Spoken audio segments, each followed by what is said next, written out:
So I want to just kind of back up and talk about it from a strategy level.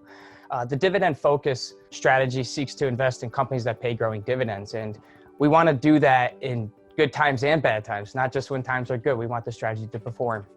So across the team, as the research did the stress test that Drew and Andrew kind of elaborated on, when they focused on holdings that were in the dividend focus fund, they had to go above and beyond looking at liquidity and survivability, but also the company's ability to meet its dividend obligations.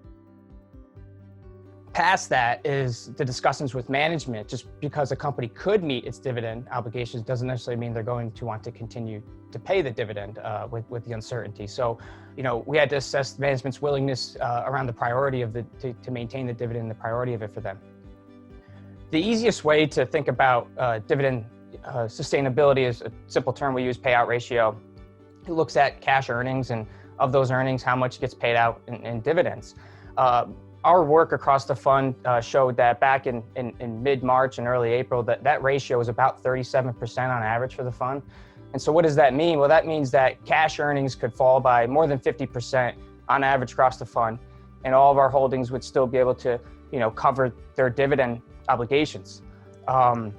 That's a strong portfolio for dividend growth. And so, postscript, as Drew mentioned, how did it play out? Well, at the end of 2Q, we only had one company suspend their dividend out of 30 holdings. So 97% maintained or grew their dividend. That compares to about 87% for the S&P 500, for people who are familiar with that, of their dividend payers. In fact, more than half of our companies in the dividend focus have raised their dividends in 2020. So it was a real life stress test that we played out, but we were very pleased with how the dividend attributes held up in the fund.